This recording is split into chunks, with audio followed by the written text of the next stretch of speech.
Good morning, everyone, and welcome to another edition of the channel Drop-In. As ever, I'm delighted to be joined by a super guest. Today, it's founder and chief rooster of Rooster Punk. It's Paul Cash. Paul's joined us this morning to talk about, hopefully, all things B2B and humanizing B2B. I won't go into too much detail yet, but Paul, do you want to just take 20 or 30 seconds to give us an idea of your background and what's led you into Rooster Punking at the moment? Sure. Well, my real background, Glenn, is I'm live in my garage right now. You'll probably edit over this, but I recently moved out, so I'm kind of focused in working in the rooms where there's some furniture at the moment. Right. Because everything I've ordered either comes from Italy or China, so it's a bit of a nightmare trying to get anything at the moment. But thanks for obviously inviting me to the show. I think it's a great initiative that you're putting together. So my background is I've been working in B2B marketing, client and agency side for 25 years.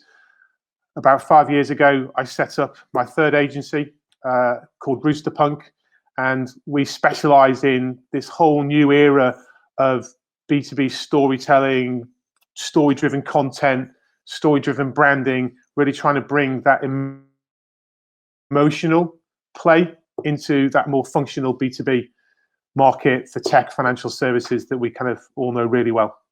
Brilliant, Paul. That's great. Thanks ever so much, and again, thanks for joining us for the drop-in. Now, you know the situation. We'll do 5 brackets or so minutes on you dropping gold for us and the listeners and the viewers to to help us through this situation that we all find ourselves in at the moment. I'm really looking forward to your take on things. I love listening to you, so looking forward to you delivering that. As you know, this is recorded and then it goes out on YouTube and then social media. So there's no cutting, there's no editing, there's no censoring.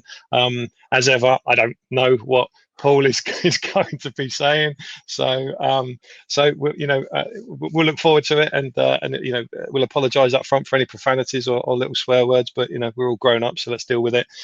Right now, Paul, and hopefully something that you're going to talk about, which is the whole human element in us being people. So on that note, Paul, you have been evangelising the whole humanising of B2B for some years now. What do you think are the key elements around being human, or maybe being a bit more human in B2B that A, we maybe should be doing, accepting, understanding anyway, but B, maybe we've been slightly forced into as a result of the coronavirus situation that we're all currently experiencing? It's a really good question. So as you said, I've been trying to evangelize a more human approach to B2B marketing for many years, and it's a shame that it's taken a crisis like this to bring empathy and humanizing and culture and people and all the things that we know that are highly effective in the way that we market and sell technology, financial services, B2B products, etc. The thing that we always try to leverage is the fact that there is a human truth at the heart of all of this, and you often need that human truth in order to be able to pivot or change mindsets as a company. And that, in the context of B2B, is that buyers and decision makers don't simply want to buy from companies anymore. They want to buy into them. And that's really important. They don't just want to buy from them. It's not about that kind of classic B2B transactional sale anymore. It's about buying into them as companies, as brands, their values, what they stand for, how they play in marketplaces, what their CSR is about, how they show up as employer brands, how their culture is effective. All these are vital communication signals in the way that we make decisions about wanting to work with brands or not. And the reason why it's important is because it's far more effective than the traditional B2B speeds and feeds lead generation stuff that we're all familiar with. And there's lots of research out there that tells us that you are almost 50%, twice as likely to win a tender if you lead with an emotional value proposition as if you lead with a commercial value proposition. And so to me, that is really important. If you have a growth mindset as a business and you're desperately trying to hit whatever quarterly or annual sales targets, you need to break free from the traditional operational lever pulling marketing that most comfortable brands are doing right now and start to experiment a little more with other stuff. And that kind of takes me onto some other points that I think are important. One of these are gold, lead nuggets, I don't know, bronze nuggets. I'll let everyone decide. But it's really important that we understand that people in B2B and people generally, we are not logical creatures. You know, in fact, we're pretty irrational most of the time. Yet we seem to have this mental capability which says we have to market to IT audiences, FDs, CFOs, MDs in a rational, economic and logical way, because that's the only way they're going to respond. And it's bullshit and it's counterproductive. And I think Rory Sutherland, who most people in B2B would know, has written a book called Alchemy, which talks about this whole irrationality in the way that we as business buyers and consumers act. And it's a brilliant read.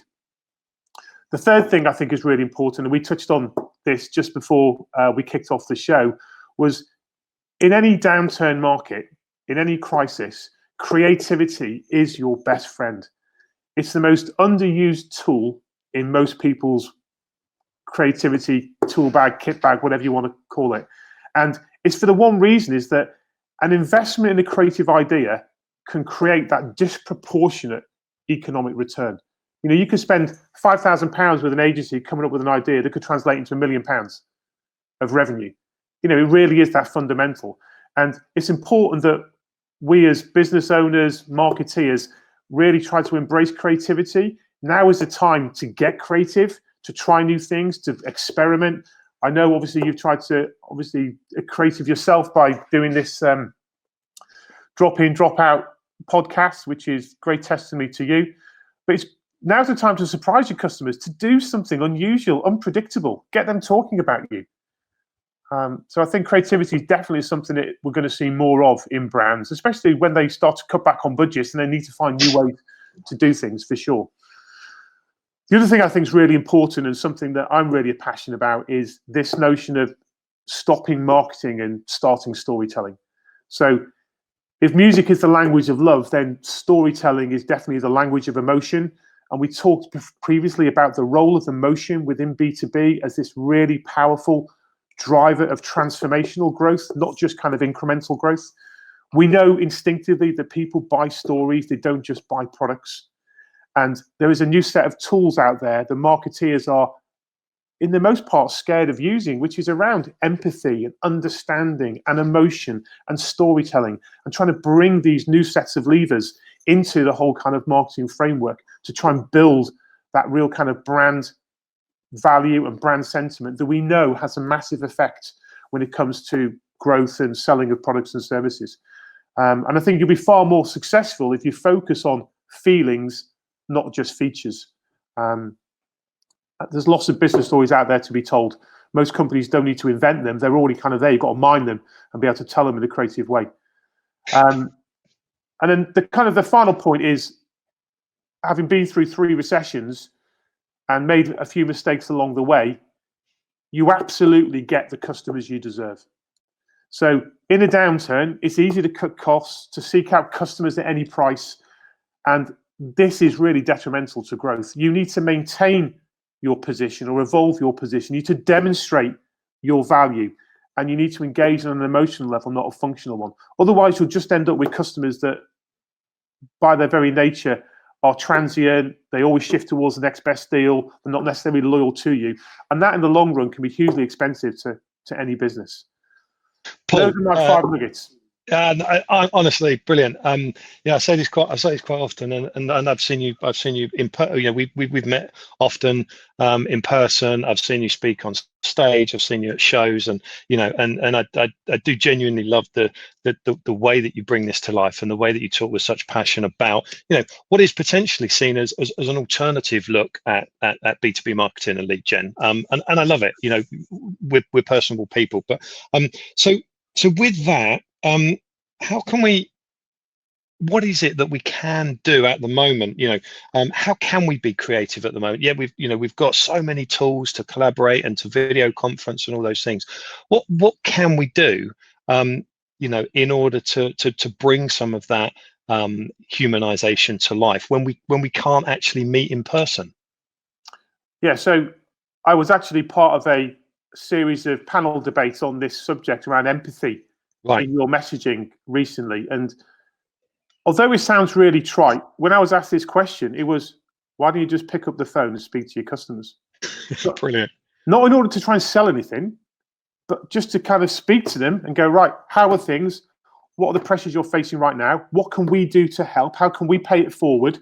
Is there anything that you're stressing about that, you know, we can do as a business to support you? I'm not asking for a monetary return. It's all about just trying to show that you care about the situation, you have empathy for them. And if your CEO, for instance, was to do that with your top 50 customers, I can totally imagine that you would get 3 or 5 sales conversations that would probably be sparked off the back of that.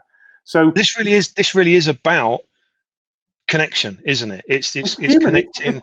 It's making that human connection. It's not about dressing it up or coming up with tactics or trying to do the next best thing because our product is better than your product or our speeds are quicker than your speeds and all of those things. It's actually is it getting back to basics? Are we talking about actually just being a bit more human and a bit more personal again?